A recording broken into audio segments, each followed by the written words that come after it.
नमस्कार मित्रांनो, आपलं स्वागत आहे JDC अकॅडमीमध्ये। आता परीक्षा काही दिवसावरच येऊन ठेपलेल्या आहेत आणि आपण त्या परीक्षांच्या दृष्टिकोनातून आपण काही सराव प्रश्नांची सुरुवात केलेली आहे आणि हे सराव प्रश्न तुम्हाला नक्कीच कामाला येणार आहेत। या सराव प्रश्नांच्या माध्यमातून मी तुम्हाला या प्रश्नांचा आवाका सुद्धा सांगण्याचा प्रयत्न करतो। सोबत मित्रांनो, हे जसंही तुम्हाला प्रश्न असेल 1 2 3 प्रश्न झाले, 4 प्रश्न झाले की मी तुम्हाला त्या 4ही प्रश्नावरचं विश्लेषण देण्याचा प्रयत्न करणार आहे, कारण एका ते घटकानुसार म्हणजे एक घटकानुसार चॅप्टर वाइज मी तुम्हाला ते प्रश्न घेतलेले आहे आणि याचा तुम्हाला भरपूर सारा फायदा होणार आहे। मी तुम्हाला या लेक्चरमध्ये प्रत्येक लेक्चरमध्ये हे सोर्स सुद्धा सांगणार आहे की कोणत्या पुस्तकामधून मी हे सगळे प्रश्न घेतलेले आहे, याचा फायदा तुम्हाला कसा होणार आहे। तुम्ही जास्तीत जास्त याकडे लक्ष द्या की आपल्याला या प्रश्नामधून काय घेता येतं, या प्रश्नांच्या पाठीमागची पार्श्वभूमी काय आहे, किंवा 2 3 प्रश्न झाले त्या प्रश्न हे एखाद्या चॅप्टरवर आला तर त्या चॅप्टरचे एक तुम्हाला मी जे काही आवाका आहे, मुख्य काही गोष्टी आहेत त्या मी तुम्हाला इथे सांगण्याचा प्रयत्न करणार आहे मित्रांनो। तर आजपासून मी 3 सिरीज सुरू केल्या। एक सिरीज आहे, एक रिव्हिजन सिरीज आहे, त्या रिव्हिजन सिरीजच्या माध्यमातून मी तुमच्या समोर येतोय आणि एक आहे ते क्विक रिव्हिजन कॅप्सूल म्हणून, या रिव्हिजनच्या कॅप्सूलच्या माध्यमातून मी तुमच्या समोर येतोय। तर हे 3 सिरीज आणि हे आपली सराव एक सिरीज आहे। तर अशा 3 सिरीज मी तुमच्या समोर घेऊन येतोय मित्रांनो। या 3ही सिरीजच्या माध्यमातून तुम्ही जास्तीत जास्त येणाऱ्या एक्झामसाठी तुम्हाला याचा फायदा होणार, हेच एक उद्देश समोर ठेवलेला आहे। तर चला, आपण होप की तुम्ही या सिरीजला सुद्धा भरभरून प्रतिसाद द्याल अशी अपेक्षा करतो, जशा बाकीच्या सिरीजला दिला। मित्रांनो, तुम्हाला लेक्चर आवडला असेल तर तुम्ही नवीन असाल कदाचित तर तुम्ही पहिले चॅनलला सबस्क्राईब करा, बेल आयकॉनला क्लिक करा आणि आवडला असेल तर याला शेअर जास्तीत जास्त करा आपल्या मित्रपरिवारांसोबत, आपल्या ग्रुपमध्ये वगैरे। तर मित्रांनो बघा, पहिला प्रश्न आहे। आता आपण जास्तीत जास्त प्रश्न घेऊ। तर हे सगळे तुम्हाला मी परत एकदा सांगतो, तुमच्यापैकी जर जे विद्यार्थी स्पर्धा परीक्षेची तयारी करतात महाराष्ट्रातल्या सर्व, मग त्या तुम्ही कोणती, मग राज्यसेवा करा, कंबाईन करा किंवा तुम्ही अजून कोणती परीक्षा द्या, पण मित्रांनो तुम्हाला हे खूप प्रश्न कामाला येतील। त्याच्यामध्ये मी जे काही आवाका सांगणार आहे त्या घटकाच्या पाठीमागचा तो सुद्धा याच्यामध्ये तुम्हाला कामाला येणार आहे। तर बघा, पहिला प्रश्न आहे, कधी कधी बातम्यामध्ये इव्हेंट होरायझन आणि त्याच्यानंतर singularity string theory and standard model यासारखे शब्द कशाच्या संदर्भात येतात। आता तुम्हाला जर हे शब्द जर म्हटलं तर तुम्हाला लक्षात लवकर येणार नाही की इव्हेंट होरायझन म्हणजे काय, त्याच्यानंतर सिंग्युलॅरिटी स्ट्रिंग म्हणजे काय, थिअरी म्हणजे काय, किंवा त्याच्यानंतर स्टँडर्ड मॉडेल म्हणजे काय। तर ही शब्द कशाच्या संदर्भात आहे ते तुम्हाला इथे 4 पर्याय दिले। एक पर्याय सांगतो की ब्रह्मांडाचे निरीक्षण आणि आकलन, दुसरा पर्याय सांगतो सूर्य आणि चंद्र यांच्या ग्रहणाचा अभ्यास, तिसरा पर्याय सांगतो पृथ्वीच्या कक्षेत उपग्रहाची स्थापना आणि चौथा सांगतो की पृथ्वीवर सजीव जीवांची उत्पत्ती आणि उत्क्रांती। तर तुम्हाला पुढचे 10 सेकंद आहेत मित्रांनो, तुम्ही लवकरात लवकर कमेंट सेक्शन मध्ये आन्सर द्या, पटकन द्या, मी तुम्हाला उत्तर सांगतो।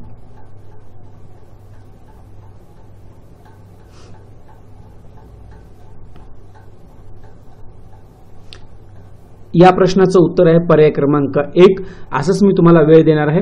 तर आता आपण याचा आवाका सुद्धा समजून घेऊ। याच्यानंतर मी दुसरा एक प्रश्न सांगतो मित्रांनो, तो म्हणजे या प्रश्नानंतर मी या दोन्ही प्रश्नाचं तुम्हाला उत्तर चांगल्या पद्धतीने विश्लेषण करणार आहे। तर खालील विधानांचा विचार करा। काय विधान आहे, तुम्हाला अ ब क 3 विधान दिले आणि त्या विधानाचा तुम्हाला योग्य इथे पर्याय निवडायचा आहे खाली दिलेला, ठीक आहे। बघा, पृथ्वीच्या चुंबकीय क्षेत्रामध्ये काही लाख वर्षानंतर बदल होत असतो। दुसरं आहे, 40 कोटी वर्षापूर्वी जेव्हा पृथ्वी निर्माण झाली तेव्हा पृथ्वीवर 54% ऑक्सिजन होतं आणि कार्बन डायऑक्साईड नव्हता। क सांगते, जेव्हा सजीव निर्माण झाले तेव्हा त्यांनी पृथ्वीच्या सुरुवातीच्या वातावरणामध्ये बदल केला। आता याच्यामध्ये तुम्हाला योग्य विधान ओळखायचं आहे। तर विधान आहे फक्त अ, फक्त ब क आणि फक्त अ क आणि अ ब क। तर तुम्ही 10 सेकंदात आन्सर द्या।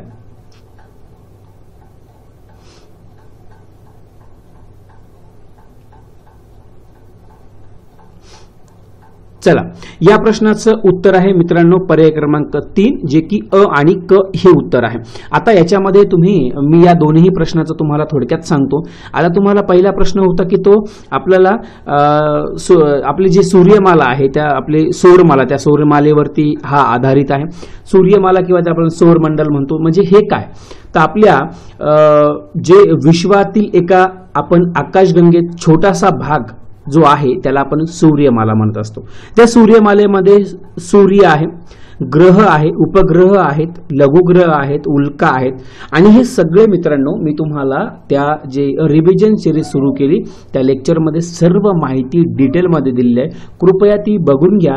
तुम्ही हा प्रश्न 100% ॲक्युरसीने सोडवू शकाल. ठीक आहे. त्याच्यानंतर या संस्थेच्या माध्यमातून मधोमध सूर्य आहे आणि त्या सूर्याच्या गुरुत्वाकर्षण शक्तीमुळे बाकीचे ग्रह जे आहे ते फिरत असतात. हे तुम्हाला सर्वांना माहिती आहे. ज्याच्यामध्ये बुध आहे, शुक्र, पृथ्वी आहे, त्याच्यानंतर मंगळ, गुरु, शनी, युरेनस, नेपच्यून या 8 ग्रहांचे 2 हे पडतात. एक लघुग्रह आणि दुसरा आहे बहिर्ग्रह. तर असे 2 आंतरग्रह बहिर्ग्रह असे 2 एक पार्ट पडतात. त्याच्यामध्ये सांगितलं गेलं की हे ग्रह आहेत आणि त्या ग्रहाचं मी सुद्धा डिटेलमध्ये तुम्हाला विश्लेषण करून पार्ट सांगितलेलं आहे. तर प्रत्येक याचा आपल्याला तुम्हाला समजून घ्यायचा आहे. आणि याच्यामध्ये आपण बघितलं की ज्याला उपग्रह ज्याला आपण सॅटेलाइट म्हटलो त्या सॅटेलाइटला सुद्धा मित्रांनो एकूण सॅटेलाइट किती आहेत सर्व ग्रहाचे मिळून ग्रह किती आहेत आपले 8. या 8 ग्रहाचे मिळून किती सॅटेलाइट 170 आहेत. मी तुम्हाला त्या दिवशी पण आपल्या रिव्हिजन सिरीजमध्ये सांगितलं. मी तुम्हाला आत्ताच्या सुद्धा याच्यामध्ये मी सांगितलेलं आहे. आपल्याला एक पृथ्वीसाठी किती आहे तर पृथ्वीला आहे मित्रांनो 1 आणि त्याचं नाव आहे मून, चंद्र आपण त्याला म्हणतो. ठीक आहे. तर तो एक लक्षात ठेवा. त्याला आपण सॅटेलाइट जो उपग्रह म्हणून ओळखला जातो. जसा उपग्रह आपण स्वतःच्या भोवती फिरतो पण तो पृथ्वीच्या भोवती सुद्धा फिरतो आणि हे सगळं ज्याला आपण परिवलन हे आहेत आणि त्याच्यानंतर परिभ्रमण करताना सुद्धा तर हे सूर्याभोवती सुद्धा फिरत असतो. हेही लक्षात ठेवा. ठीक आहे. तर या 2-3 कॉन्सेप्ट आहेत त्या महत्वाच्या जे तुम्हाला लक्षात ठेवायचे आहे. तर याच्यामध्ये जे उत्तर दिलं होतं मित्रांनो याचं पर्याय क्रमांक 3 हे उत्तर आहे. ठीक आहे. क्लिअर. पुढे जाऊ. तुम्हाला सर्वात महत्वाची आणि जे मी तुम्हाला आता प्रश्न घेऊन आलोय मित्रांनो तर हे 25,000 या ठोकळ्यामध्ये आहेत. तर हे म्हणजे याचे 2 भाग आहेत. एक भाग 1 आणि हा भाग 2 असे हे 2 बुक काढलेले आहेत. यांचे लेखक आहेत प्रवीण चोरमुले सर. तर यांनी तुम्हाला एक सुटसुटीत आवाक आणि स्पष्टीकरण देण्याचा प्रयत्न केला. जे मी तुम्हाला आता 2 प्रश्नांचं जे सौरमंडल ज्याला आपण सौरमाला किंवा आपली सूर्यमाला द सोलार सिस्टम वगैरे असं जे तुम्ही म्हणता तर यांना व्यवस्थितरित्या मांडण्याचा प्रयत्न दिलेला आहे. त्यांनी सांगितलं खाली की आवाका आणि स्पष्टीकरण. जर तुम्ही एखाद्या वेळेस सौरमाला जर तुम्ही वाचायला घेतलं किंवा तुम्ही प्रश्न जर घेतले तर मित्रांनो त्याच्या जेवढ्या आतापर्यंत ज्या वेगवेगळ्या एक्झाम मध्ये जे प्रश्न आले ते प्रश्न तुम्ही सोडवून त्याच्यावरचं स्पष्टीकरण तुम्हाला दिलेलं आहे आणि त्याचा आवाका सुद्धा त्याच्यात मांडण्याचा प्रयत्न केलेला आहे सरांनी. तर हे तुमच्यासाठी खूप चांगल्या पद्धतीचे 25,000 हे पुस्तक असणार आहे. 25,000. तर याच्या माध्यमातून तुम्ही असं भरपूर साऱ्या प्रश्नांचा सराव करू शकता. सोबत स्पष्टीकरण दिलं आणि त्याचा सुद्धा लाभ घेऊ शकता. मित्रांनो खूप तुमच्या काही कॉन्सेप्ट बेसिक कॉन्सेप्ट त्या क्लिअर होतील इथे. ठीक आहे. तर मी तुम्हाला परत एकदा सांगेल जर तुम्हाला हे होम डिलिव्हरी सुद्धा उपलब्ध आहे. याच्यासाठी तुम्हाला इथे नंबर दिलेला आहे.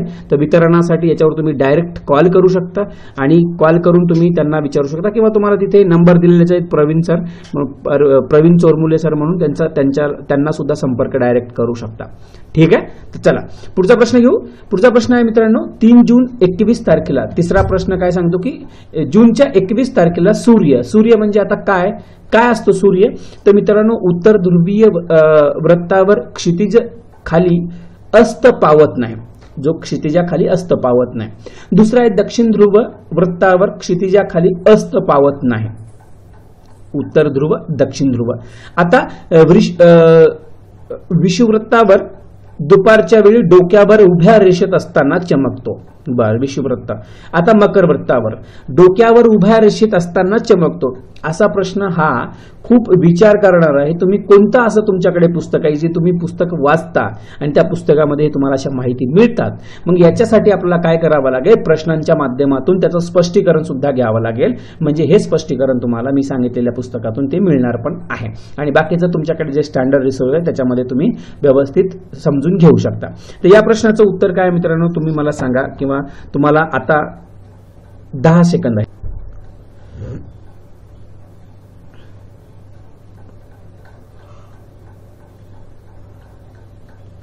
ठीक आहे. तर या प्रश्नाचं उत्तर काय मिळालं तुम्हाला? मग उत्तर ध्रुवीय वृत्तावर क्षितिजाखाली अस्त पावत नाही तो जून 21 तारखेला. लक्षात घ्या. आणि 21 तारीख याच्या अगोदर पण विचारली होती. ती कशासाठी ते तुम्ही समजून घ्या आणि तुमच्याकडे जे सोर्स आहे त्या माध्यमातून किंवा तुमच्याकडे जर हे ठोकळा असेल तर याच्या माध्यमातून तुम्ही ते समजून घेऊ शकता. चौथा प्रश्न आहे मंगळासंबंधी खालील विधानांचा विचार करा. आता तुम्ही जेवढे इथे आहात सर्व विद्यार्थ्यांना मला सांगायचं की मी तुम्हाला प्रत्येकाला जसं आता 10 सेकंदाचा वेळ देतोय, कारण मी तुम्हाला प्रश्न वाचून सांगतोय, तुम्हाला ऐकायचं आणि इथे उत्तर द्यायचं आहे. आणि मी सर्वांना तुम्हाला सांगतो जर तुमच्याकडे वेळ कमी असेल, कारण आपण जर आता प्रत्येकाला जर मी नाव घेत बसलं किंवा वाचन हे करत बसलं तर मित्रांनो खूप वेळ जाईल. मी जरा फास्ट घेतो, आपल्याला खूप कमी वेळ आहे, जास्त प्रश्न कव्हर करायचे. ठीक आहे. तर मंगळासंबंधी खालील विधानांचा विचार करा. विरळ वातावरण, शुष्क नदीपात्र, त्याच्यानंतर -300 सेंटीग्रेड, त्याच्यानंतर ते तुम्हाला -100 सेंटीग्रेड. तर हे तापमान आहे आणि त्याच्यानंतर फोबोस हा एकमेव उपग्रह आहे. तुम्हाला 4 पर्याय दिलेले आहेत. या 4 पर्यायामध्ये वरील विधानापैकी कोणती विधान बरोबर आहे हे विचारलं गेलं. कोणती बरोबर आहेत? याच्यामध्ये अ आणि ड, ब आणि ड, क आणि ड, अ आणि ब. 10 सेकंद आहेत, लवकर उत्तर द्या.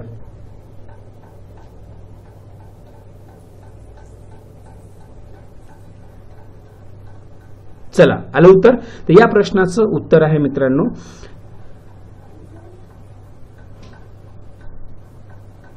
पर्याय क्रमांक 4. ठीक आहे. चला, हां, तुम्ही अनअकॅडमीवर मला जॉईन करू शकता मित्रांनो. अनअकॅडमीच्या NCERT बॅचला जॉईन करू शकता. अजून माझ्या मुख्य परीक्षेसाठी सुद्धा माझ्या बॅचेस येणार आहेत. तर तुम्हाला इथे मी सध्याला जिओग्राफी शिकवतो आणि 12:30 वाजता सुद्धा माझं एक सेशन सुरुवात झालेलं आहे. ते मी सध्याला एन्शियंट इंडिया शिकवत आहे. तर तुम्ही त्याच्यात सुद्धा जॉईन करू शकता. प्राचीन इतिहास, आणि तो आपल्याला 2020च्या दृष्टिकोनातून आणि 21च्या दृष्टिकोनातून रिव्हिजन तुमचं होणार आहे. तुम्हाला इथे भरपूर सारा टेस्ट सिरीज सुद्धा मिळणार आहे, त्याचा तुम्ही लाभ घेऊ शकता. वीकली तुम्हाला इथे जर तुम्ही 24 महिन्याचं घेतलं तर 24 महिने तुम्हाला दर वीकली टेस्ट मिळणार आहे. तर तुम्ही ह्या टेस्ट तुम्ही ऑनलाईन तुमची रँकिंग चेक करू शकता. ॲडमिशन घेण्याचं खूप सोपं आहे प्रोसेस. हे न्यू प्राइस स्ट्रक्चर झालेलं सध्याचं. तर तुम्हाला हा कोड वापरायचा आहे इथे दिलेला GDC लाईव्ह. मित्रांनो, जे काही तुम्हाला आता 15,000 रुपये दिसत असतील तुमच्या 24 महिन्यासाठी, त्या 15,000ला तुम्हाला 10% अतिरिक्त डिस्काउंट मिळवण्यासाठी हा तुम्हाला GDC लाईव्ह कोड वापरायचा आहे. जसं मी इथे लावलं, इथे वापरला आणि खाली ऑसम यू गॉट 10% ऑफ. तर हे जे ऑफ आहे तर हे तुम्हाला 10% ऑफ मिळणार आहे GDC लाईव्ह कोडवर. आणि फायनल जे अमाऊंट आहे 13,680. जर तुमच्याकडे रिडीम क्रेडिटेड पॉईंट असेल तर तुम्ही रिडीम करू शकता आणि त्याच्या माध्यमातून सुद्धा तुम्ही 12,000 12,500 रुपयामध्ये सुद्धा 2 वर्षाचं सबस्क्रिप्शन मिळवू शकता. चला, तर आपण जाऊ पुढे. पुढचा प्रश्न घेऊ मित्रांनो. विधान अ आणि विधान ब यांचे परीक्षण करून योग्य तुम्हाला पर्याय निवडायचा आहे. तर तुम्हाला यावेळेस सुद्धा मी पूर्ण प्रश्न वाचून तुम्हाला 10 सेकंदाचा वेळ देतो. सायमल्टेनियसली तुम्ही सुद्धा प्रश्न वाचू शकता. विधान अ सांगते की सौरशक्तीपासून येणाऱ्या उष्णतेपैकी 35% उष्णतेचा पृथ्वीच्या पृष्ठभाग आणि वातावरण तापण्यास उपयोग होत नाही. तिला पृथ्वीची धवलता असे म्हणतात. ठीक आहे. दुसरं ब सांगते तुम्हाला की हवेचे अणु, लहान धूलीकरण, ढग, पृथ्वीचा पृष्ठभाग यांच्यापासून विकिरण व परावर्तन क्रियेमुळे उष्णता लघुलहरीद्वारे अवकाशात पाठवली जाते. तर पर्याय तुम्हाला काय सांगितलं तर इथे पर्याय आहे बघा. पर्यायी उत्तर विधान अ आणि विधान ब दोन्ही सत्य असून ब हे अ चं योग्य स्पष्टीकरण आहे का, तर हे तुम्हाला इथे सांगितलं तर हो, हे योग्य स्पष्टीकरण आहे मित्रांनो. पर्याय क्रमांक आपलं 1 हे उत्तर आहे, लक्षात घ्या. पुढचा प्रश्न घेऊ. खालीलपैकी खगोलशास्त्रीय वस्तूच्या यांच्या आकारमानाप्रमाणे योग्य चढता क्रम लावायचा. असे प्रश्न तुमच्यासाठी खूप महत्त्वाचे ठरतात. जर तुम्हाला बेसिक जर माहित असेल तर तुम्ही चांगल्या रीतीने हा प्रश्न टॅकल करू शकता मित्रांनो. आणि प्रश्नांचा सराव सुद्धा असणं गरजेचं आहे. स्टेट बोर्डचा सुद्धा तुम्ही सामोरं जाऊ शकता अशा प्रश्न जर तुम्ही स्टेट बोर्ड वाचला असेल तर. पहिला आहे की तुम्हाला 4 पर्यायामध्ये सूर्य, सूर्यमाला, पृथ्वी, विश्व, आकाशगंगा. आता तुम्हाला याच्यामध्ये मी आत्ताच सांगितलं की काही वेळापूर्वी दुसऱ्या प्रश्नामध्ये की अथांग पसरलेल्या असलेल्या विश्वातील एका आकाशगंगेचा छोटासा भाग म्हणजे आपली सूर्यमाला. तर आता याच्यामध्ये काय असेल बरं, तर तुम्हाला जर क्रमांक लावायचा असेल तर ते तुम्ही इथे चढता क्रमांक काय लावाल सांगा. सूर्य, सूर्यमाला, पृथ्वी, विश्व, त्याच्यानंतर आकाशगंगा.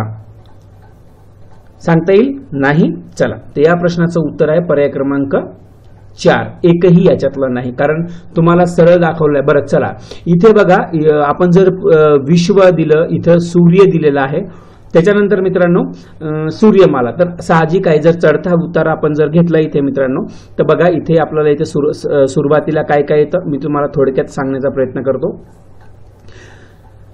आपली आहे पृथ्वी, पृथ्वीनंतर सूर्य, त्याच्यानंतर तुम्हाला इथं सूर्यमाला, आकाशगंगा. तर हे असं असायला पाहिजे. ठीक आहे, चला पुढचा प्रश्न घेऊ. डॅश % सौरशक्ती पृथ्वीच्या पृष्ठभागापर्यंत पोहोचत नाही. तर 79, 59, 49, 39 असे 4 पर्याय दिले. तर या प्रश्नाचं उत्तर काय मित्रांनो, 10 सेकंद दिलेले आहेत, लवकर सोडवण्याचा प्रयत्न करा.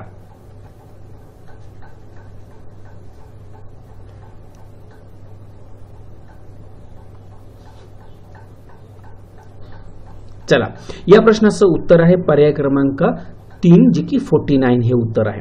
ठीक आहे, पुढचा प्रश्न घेऊ. जोड्या लावा. जोड्या लावायचे आता तुम्ही एका साईडला तुम्हाला तत्ववेते जे म्हटलं की इम्पॅन्युअल कांट, त्याच्यानंतर लाप्सास, चेंबरलिन, जेम्स जीन्स. ते दुसऱ्या साईडला पृथ्वी उत्पत्ती संबंधित सिद्धांत आणि परिकल्पना जे मांडल्या गेल्या. भरती परिकल्पना, वायुरूपी परिकल्पना, तेजिंद परिकल्पना, ग्रहकण परिकल्पना. 10 सेकंदाचा वेळ आहे, पटकन उत्तर द्या.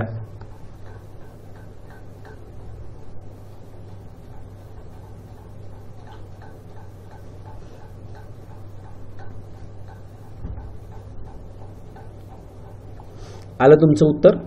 चला, तर पहिल्याचं जे आहे, पहिल्याचं वायुरूप परिकल्पना, दुसऱ्याचं आहे जे तुम्हाला दाखवलेलं की तेजेनिध परिकल्पना, चेंबरलिनचं ग्रहण परिकल्पना आणि जेम्स जीन्स जे आहे मित्रांनो भरती परिकल्पना. असंही तुमचं असणार आहे आणि उत्तर आहे पर्याय क्रमांक 4. पुढचा प्रश्न घेऊ. परत एकदा तुम्हाला स्तंभ अ आणि स्तंभ ब, सूर्यकुल, त्याच्या उत्पत्ती आणि स्तंभ संशोधक असे विचारला गेलं. तुम्हाला याचं सुद्धा उत्तर द्यायचं आहे. पहिल्याच्यामध्ये दिलं की तेजोमेध परिकल्पना, उल्का उत्पत्ती परिकल्पना, ग्रहकण परिकल्पना, भरती परिकल्पना. तर दुसऱ्या साईडला जेम्स जीन्स, मुल्टन, लॉकीयर आणि लाप्लास. तर असे हे तुम्हाला जे दिलेले 4 इथे तुम्हाला स्तंभ आणि स्तंभ ब मध्ये दिले. तर याचं उत्तर तुम्हाला शोधायचं आणि 10 सेकंदामध्ये उत्तर सांगायचं आहे. चला बोला पटकन.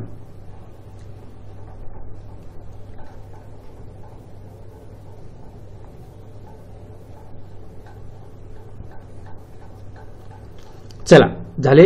तर आता याच्यामध्ये बघा मित्रांनो, पहिल्या याच्यामध्ये तुम्हाला सांगितलेलं आहे की आपण इथे बघू शकता तेजोमेध परिकल्पना जी आहे, तर तुम्हाला लाप्लास मध्ये बघायला मिळतं, त्यांनी त्यांचं संशोधन केलेलं आहे.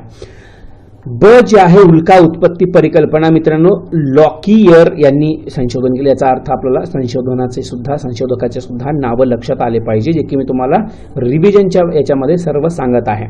सोबत मित्रांनो ग्रहकण परिकल्पना जी आहे तुम्हाला मुल्टन यांनी याचं संशोधन केलं. भरती परिकल्पना आताच आपण याच्याहून सुद्धा उत्तर दिलं असतं मित्रांनो, तुम्हाला जर माहिती असेल, कारण अगोदरच्या प्रश्नामध्ये सांगितलं. तर या प्रश्नाचं उत्तर पर्याय क्रमांक 3 हे आलं. क्लिअर. चला पुढच्या टायमाला असा प्रश्न आला तर सुरुवातीला आपण एलिमिनेशन मेथड वापरू आणि नंतर आपण पुढचा प्रश्न घेण्याचा प्रयत्न करू, त्याच्यावरून आन्सर काढू. ठीक आहे. पुढचा प्रश्न आहे मित्रांनो, ते म्हणजे की खालीलपैकी कोणत्या रेखावृत्तावरील भारतीय प्रदेशांचे नव्या सहस्त्रकाळातील पहिला सूर्य प्रकाश अनुभवला. तर हे तुम्ही इथे खाली सांगितलेले आहे तुम्हाला 20 डिग्री, 82 डिग्री, 92 डिग्री आणि 92 डिग्री पश्चिम पूर्व असं सांगितलंय. बोला काय सांगाल तुम्ही याचं उत्तर. 10 सेकंद दिलेले आहे तुम्हाला.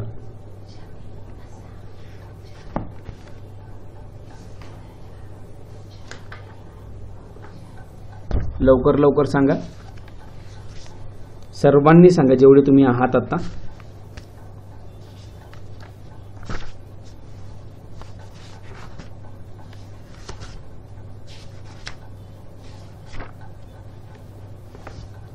ओके, ठीक आहे.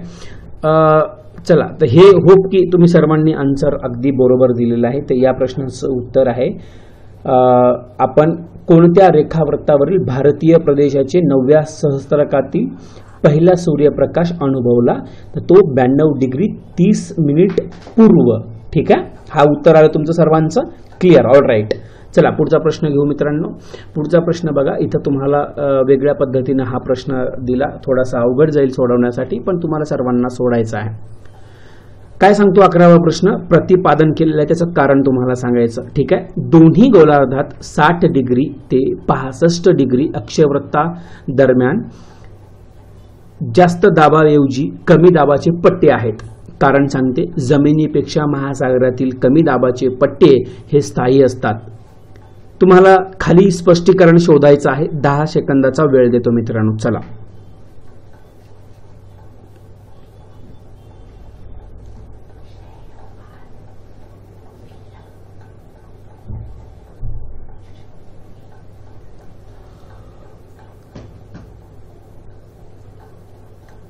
सोडवलं सर्वांनी? चला, होप की सर्वांना आन्सर आलेला आहे. तर या प्रश्नाचं पर्याय क्रमांक 2 हे उत्तर आलं सर्वांचं. आलं, पर्याय क्रमांक 2 हे उत्तर आहे. ए व आर दोन्ही बरोबर आहेत, पण आर हे ए चं योग्य स्पष्टीकरण नाही म्हटलेलं आहे. तर अगदी बरोबर दिलेलं आहे, कारण दोन्ही गोलार्धामध्ये 60 ते 65 अक्षवृत्तांदरम्यान जास्त दाबाऐवजी कमी दाबाचे पट्टे आहेत. जमिनीपेक्षा महासागरातील कमी दाबाचे पट्टे आपल्याला इथे स्थायी असतात. तर या दोघांचाही व्यवस्थित वाचल्यानंतर तुमच्या लक्षात येऊन जातं की हा वेगळा सांगतायत, त्याचं कारण नाही. परत पुढचा एक तसाच प्रश्न मी तुमच्या समोर आणलाय मित्रांनो. प्रश्न काय सांगतो बघा, प्रतिपादन ए, उच्च अक्षवृत्ताकडे जाताना वस्तूचे वजन कमी होत जाते. कारण सांगितलेलं आहे, पृथ्वी परिपूर्ण गोल नाही. या कारणामुळे तुम्हाला ए व आर दोन्ही बरोबर आहेत व आर हे ए चे योग्य स्पष्टीकरण आहे. ए व आर दोन्ही बरोबर आहेत, पण आर हे ए चे योग्य स्पष्टीकरण नाही. ए बरोबर आहे पण आर चुकीचा आहे. ए चुकीचा आहे पण आर बरोबर आहे. काय उत्तर सांगाल याचं?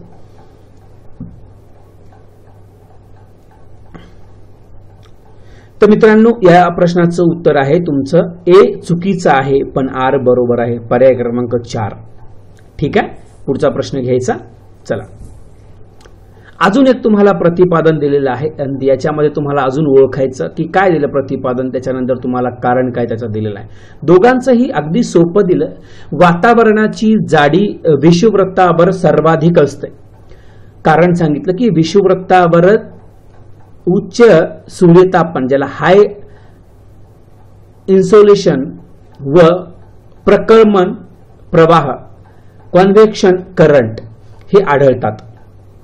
तर तुम्हाला हे शोधायचं आहे या पर्यायामध्ये. 10 सेकंद, चला पटकन.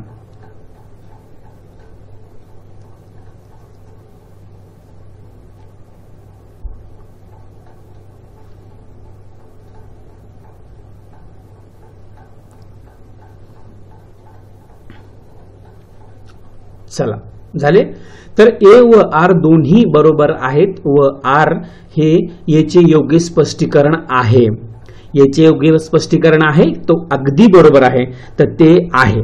म्हणून पर्याय क्रमांक 1 आपलं हे उत्तर आहे मित्रांनो, हे लक्षात घ्या. ठीक आहे, पुढचा प्रश्न घेऊ. खालील विधाने विचारात घ्या. काय विधान दिलं तुम्हाला? 30 डिग्री ते 35 डिग्री उत्तर व दक्षिण या अक्षवृत्ताच्या दोन्ही पट्ट्यांना अश्व अक्षांश म्हणतात. आता अश्व अक्षांश हे कमी दाबाचे पट्टे आहेत. फक्त अ, फक्त ब, दोन्हीही नाहीत. काय सांगाल? 10 सेकंद आहेत, पटकन सांगा.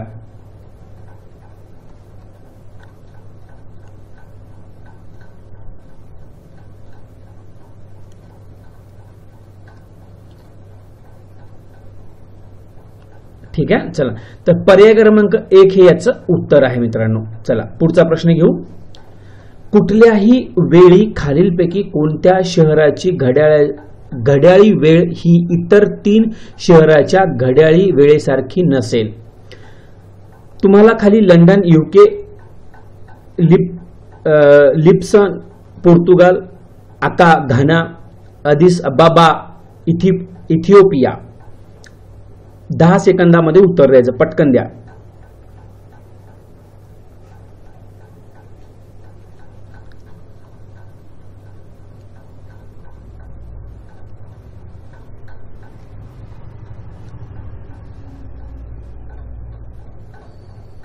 तर बघा, इथे तुम्हाला विचारलं की 3 शहराच्या घड्याळी वेळेसारखी नसेल, तर ती नसेल कोणती? तर मित्रांनो याच्यामध्ये तुम्हाला अदिस अबाबा इथिओपिया या ठिकाणचं हे दिसेल, वेळेसारखी नसेल हे तुम्ही लक्षात ठेवा. या प्रश्नाचं उत्तर आहे अदिस अबाबा, पर्याय क्रमांक 4. पुढचा प्रश्न घेऊ. विषुववृत्तीय प्रवाहाच्या पूर्वेकडील प्रचालनाचे, ज्याला ईस्टवर्ड फ्लो, स्पष्टीकरण कोणते? काय सांगाल 4 स्पष्टीकरणापैकी? 1, आपल्या अक्षावर पृथ्वीचे घूर्णन, रोटेशन ज्याला. दुसरं 2, विषुववृत्तीय प्रवाहाचे मिलन, कन्व्हर्जन्स. 3, पाण्याच्या क्षारतेमधील फरक. 4, विषुववृत्ताजवळ प्रशांत मंडळ मेखलेचे बेल्ट ऑफ काम अस्तित्व. बोला, 10 सेकंद आहेत.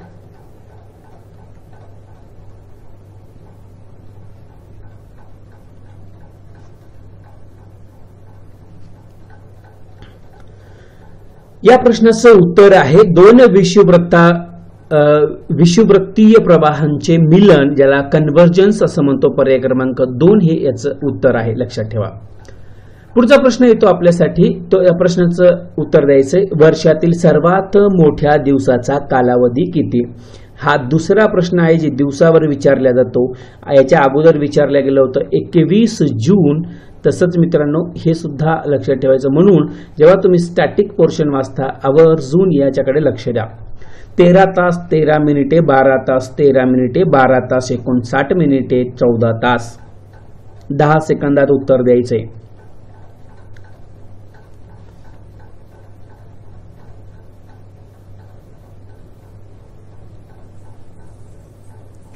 तर या प्रश्नाचं उत्तर आहे मित्रांनो, जे वर्षातील मी तुम्हाला सांगितलं ते म्हणजे 13 तास 13 मिनिटं. 13 तास 13 मिनिटं हे दिवसाचा कालावधी किती मोठा? तर हे तुम्हाला असाच प्रश्न राज्यसेवा मुख्य परीक्षा 2013 ला सुद्धा विचारला गेला होता, लक्षात घ्या. पुढचा प्रश्न घेऊ. 21 मार्च व 22 सप्टेंबर या दिवशी खालीलपैकी कोणत्या अक्षवृत्तावर सर्वात जास्त सौर ऊर्जा मिळते? 10 सेकंदात उत्तर.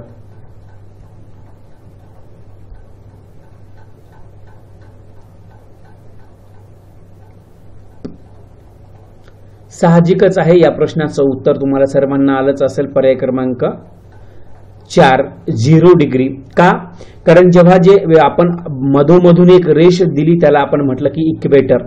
आणि हे जे इक्वेटर आहे मित्रांनो, या इक्वेटरला आपण काय म्हणतो?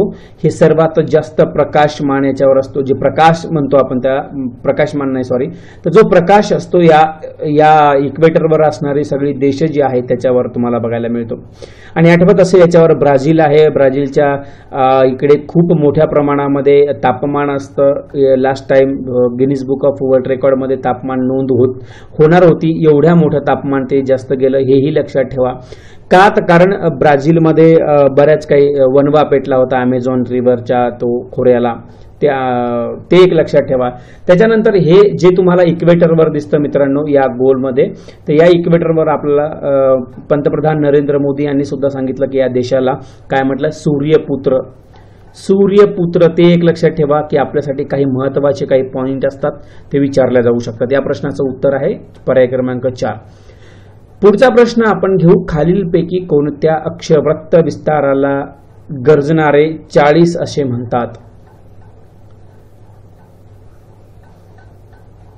बोला पटकन सांगा, 10 सेकंदाचा टाइम आहे. हा प्रश्न तुम्हाला 2019च्या मुख्य परीक्षेला दिसेल, बरोबर का?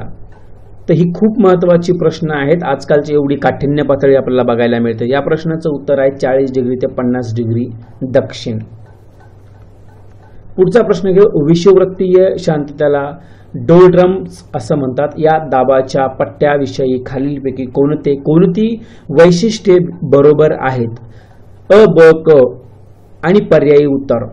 अ सांगते हा शक्तिशाली कमी दाबाचा पट्टा आहे. तो विषुववृत्ताच्या 5 डिग्री उत्तर ते 5 डिग्री दक्षिण अक्षवृत्त दरम्यान आढळतो. क तेथे हवेच्या दाबाचा असमान उतार असतो. पर्यायी उत्तर फक्त क बरोबर आहे, फक्त ब आणि क बरोबर आहे, फक्त अ आणि ब बरोबर आहे, वरील सर्व बरोबर आहे. बोला काय उत्तर द्या, लवकर द्या उत्तर, 10 सेकंद आहेत.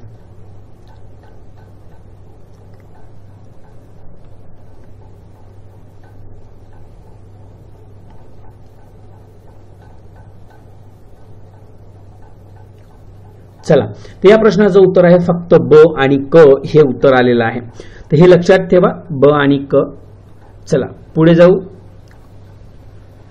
सॉरी, ब आणि क उत्तर नाही, इथं माझं थोडंसं चुकलं. उत्तर आहे अ आणि ब. पर्याय क्रमांक 3 उत्तर आहे, तर हे उत्तर नाही आहे. सॉरी. चला, तर अजून या प्रश्नामध्ये तुम्हाला जे दिलं की शक्तिशाली कमी दाबाचा पट्टा विषुववृत्तांच्या 5 डिग्री उत्तर ते दक्षिण 5 डिग्री अक्षवृत्त दरम्यान आढळतो. पुढचा प्रश्न घ्या. पुढच्या प्रश्नामध्ये तुम्हाला सांगितलं की खालील विधानांची सत्यता तपासा. खालीलपैकी कोणते विधान बरोबर आहे ते ओळखा.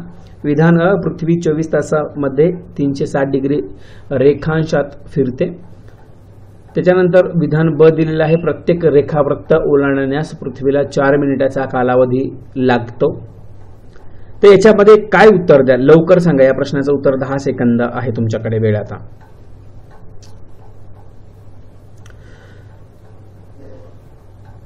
तर मित्रांनो, विधान पृथ्वी 24 तासामध्ये 360 डिग्री रेखांशात फिरते आणि दुसरं जे विचारलं गेलं की 4 मिनिटाचा कालावधी लागतो. तर या प्रश्नाचं उत्तर आहे विधान अ आणि ब दोन्ही सुद्धा बरोबर आहे, म्हणजे पर्याय क्रमांक 1 हे आपलं उत्तर आहे. पुढचा प्रश्न जोड्या लावा. इलिमिनेशन मेथडनी मी तुम्हाला हा सांगणार आहे. लवकर सांगा. ऋतू आणि तारीख अशा 2 गोष्टी दिल्या. ऋतू म्हणतं की वसंत संपात, उन्हाळा अयन दिन, हिवाळा अयन दिन, त्याच्यानंतर शरद संपात. तारीख डिसेंबर 22, सप्टेंबर 23, मार्च 21, जून 21. 10 सेकंदात लवकर उत्तर द्या. एलिमिनेशन मेथडने वापरा.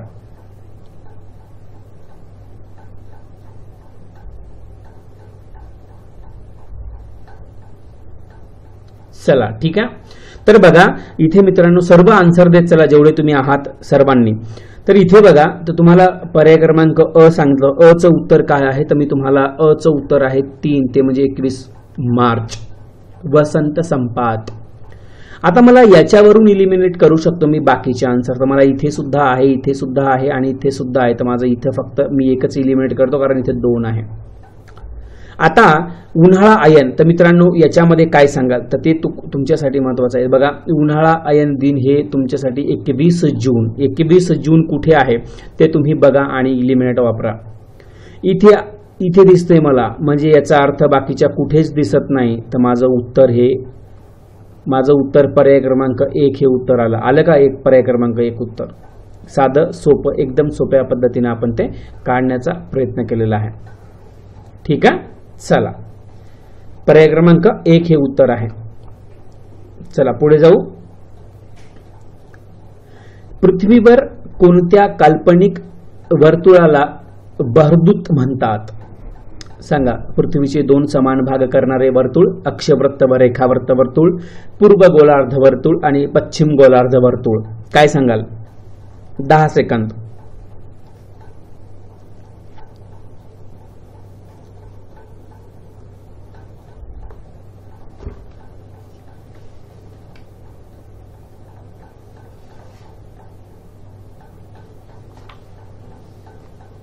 चला 10 सेकंद झाले.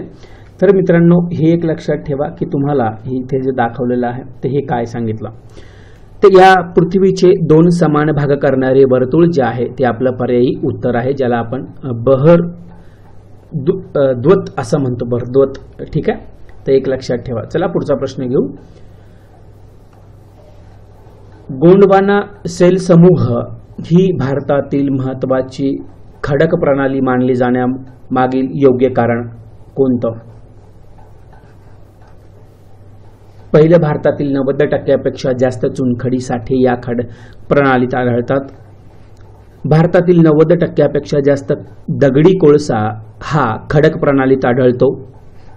भारतातील 90% जास्त कापसाशी काळी मृदा या खडक प्रणालीवर पसरलेली आहे. वरीलपैकी कोणती? वरीलपैकी नाही. काय सांगाल, उत्तर द्याल, पटकन सांगा.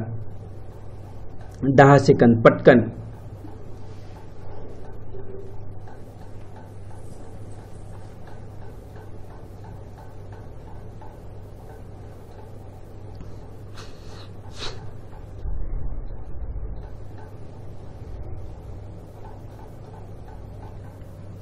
चला आलं उत्तर. तर या प्रश्नाचं उत्तर पर्याय क्रमांक 2, जे भारतातील 90% जास्त दगडी कोळसा हा खडक प्रणालीत आढळतो. अगदी बरोबर, पर्याय क्रमांक 2 हे उत्तर आहे. इसवी सन 1912 मध्ये भूखंड वहनाची संकल्पना कोणी मांडली? तर इथे तुम्हाला von Humboldt, Weber, Wegener, Karl Ritter. तर ही जी भूखंड वहनाची जी सिद्धांत आहे तुम्हाला माहिती आहे सर्वांना की हा कोणता आहे. आपण तुम्ही जर माझ्या याच्या अगोदरचा व्हिडिओ बघितला असेल ज्याच्यामध्ये मी तुम्हाला रिव्हिजनच्या माध्यमातून सांगतोय की ही कोणती सिद्धांत आहे आणि खूप सुंदर पद्धतीनं सांगण्याचा प्रयत्न केला. त्याच्यामध्ये तुम्ही एकदा ऐकला तर तुम्ही कधीच विसरणार नाही हे कोणता आहे सिद्धांत. आता हा सिद्धांताबद्दल मला थोडंसं सांगावंसं वाटतं, कारण तुम्ही पण कधी विसरणार नाही आणि याच्यावर प्रश्न हा हमखास असतो. या प्रश्नाचं उत्तर मी सर्वात प्रथम सांगतो, तो वेगनार, ज्याला आपण अल्फ्रेड वेगनार असं म्हणतो, जे की जर्मन हवामान शास्त्रज्ञ आहेत आणि 1912 मध्ये मित्रांनो जे खंडवहन सिद्धांत, ज्याला कॉन्टिनेंटल ड्रिफ्ट थेअरी जी आहे ती मांडली होती. Continental drift theory. ठीक आहे, तर हे एक लक्षात ठेवा. तर ती कॉन्टिनेंटल ड्रिफ्ट थेअरी खूप महत्वाची आहे, ती समजून घेताना त्यांच्या मते काय झालं होतं की सध्या पृथ्वीवर सर्व जे खंड आहे एक विस्तृत अशा पॅन्जिया या महासागरांचा भाग होते आणि हे सर्व सागर महासागर त्याला पॅन्थालसा या विस्तृत जलाशय महासागराचा भाग ते होते. साधारणतः 20 कोटी वर्षापूर्वी पॅन्जियाला तडे जाऊन त्यांच्या विघटनास सुरुवात झाली. सर्वप्रथम आपण जर बघितलं तर त्याचे लॉरेशिया या गोंडवाना लँड या विभागणी होऊन ते अनुक्रमे उत्तर आणि दक्षिण असे स्थानपन्न झाले आणि त्यामुळे आपल्याला त्यानंतर त्याच्यामध्ये अनेक तुकडे बघायला दिले, जे की आज आपण बघतो.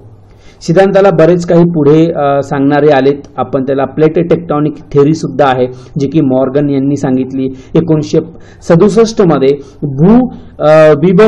भूविवर्तन सिद्धांत, ज्याला आपण प्लेट टेक्टॉनिक, त्याच्यावर सुद्धा खूप IMP आहे, तो सुद्धा तुम्ही लक्षात ठेवा.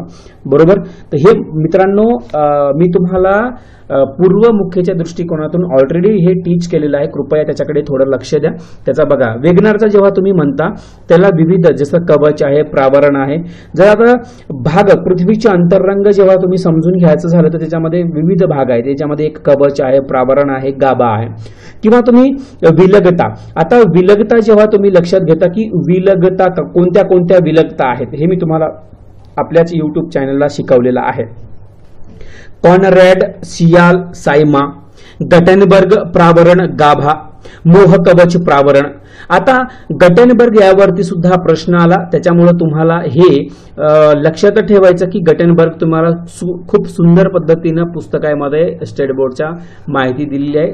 नाहीतर तुमच्याकडे जे कोणतं पुस्तक असेल त्याच्यावर तुम्ही बघा, एकदा तुम्हाला सुटसुटीत माहिती दिलेली आहे. ठीक आहे, चला पुढे जायचं. आजच्या अनेक खंडाच्या निर्मितीच्या अगोदर एक जिन्सी खंड होता, त्याचे नाव काय होतं? तर आताच मी तुम्हाला आत्ताच सांगितलं की एकाच प्रश्नाच्या अगोदर, याच प्रश्नाच्या अगोदर म्हणजे 25वा प्रश्न. तर एक जिन्सी खंड होता, मी तुम्हाला त्याचं स्पष्टीकरण सुद्धा दिलं, तर ते कोणता आहे मित्रांनो सांगा बरं. 10 सेकंद आहे. आता तुमचा आन्सर मला आलंच पाहिजे. 10 सेकंद घ्या तुम्ही.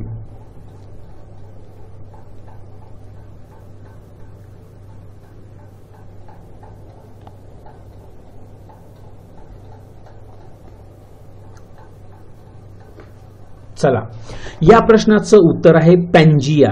मित्रांनो, मी आताच सांगितलं की अल्फ्रेड वेगनार या जर्मन हवामान जे शास्त्रज्ञ आहे त्याने 1912 मध्ये खंडवहन सिद्धांत, ज्याला कॉन्टिनेंटल ड्रिफ्ट थेरी असं म्हणतात, आणि यांनी तो जो मांडला होता त्याच्या मत की जे पृथ्वी आहे त्या पृथ्वीवरील सर्व खंड एका विस्तृत अशा पॅन्जिया या खडकाचा भाग होते, आणि हे सर्व सागर महासागर पॅन्थालसा या विस्तृत जलाशय महासागराचा भाग होते.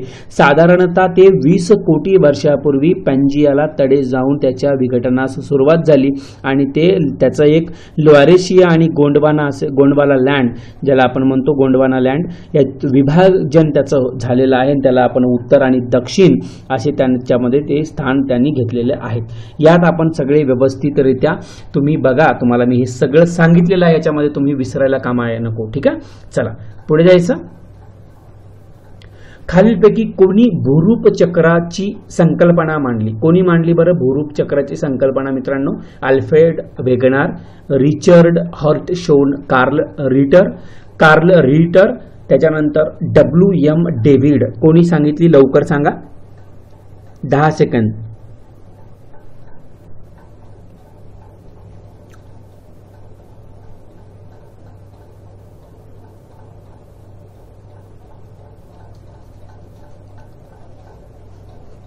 चला, या प्रश्नाचं उत्तर आहे मित्रांनो WM डेव्हिड. ठीक आहे, तर हे प्रश्नाचं उत्तर आहे, ते लक्षात घ्या.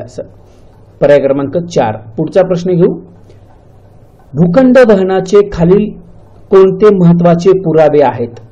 महत्वाचे पुरावे आपल्याकडे कोणते आहेत? तर भौगोलिक पुरावा, हवामानाचा पुरावा, जीवाश्माचा पुरावा, औष्णिक शक्ती. काय सांगाल लवकर सांगा.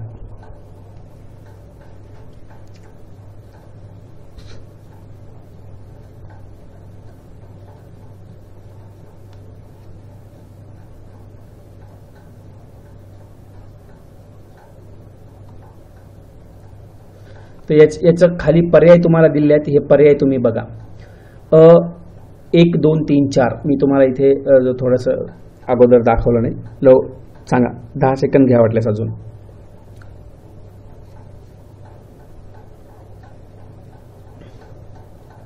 ठीक आहे, चला.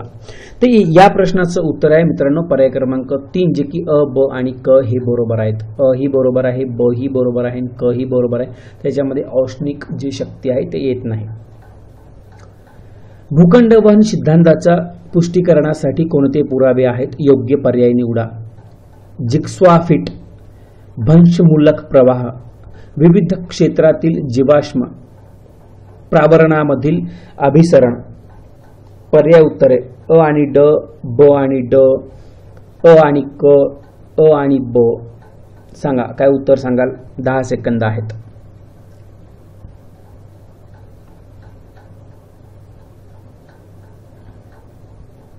ते या प्रश्नाचं उत्तर आहे मित्रांनो पर्याय क्रमांक